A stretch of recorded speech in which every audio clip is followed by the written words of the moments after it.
Je crois une chance inouïe, c'est d'avoir des exploitations de polyculture élevage. On a un équilibre entre les matières qu'on peut apporter à la terre et ce qu'on peut en tirer.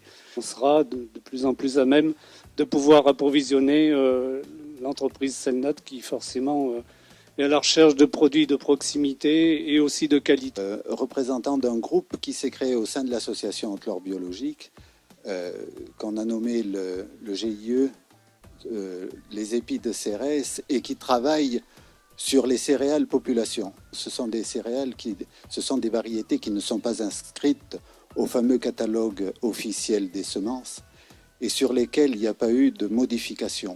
Ces céréales ont deux intérêts. Le premier, c'est pour le producteur. Il peut les retravailler et les recultiver puisqu'elles se reproduisent, elles n'ont pas été hybridées ou non utilisables en semences.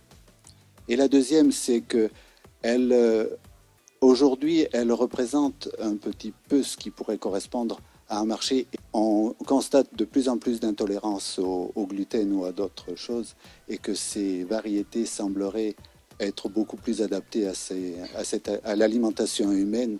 Selnat est vraiment pour nous quelqu'un qui peut permettre de rendre ces céréales intéressantes sur les exploitations et remplacer les variétés modernes et modifiées par des variétés population.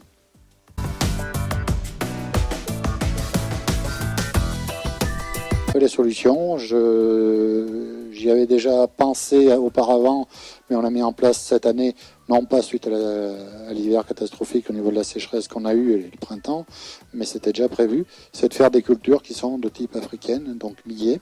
On a semé du millet cette année. Au niveau de millet grain, par exemple, Selnat n'est pas encore équipé au niveau du triage et des choses comme ça, et ça serait bien qu'on y arrive, parce que c'est une...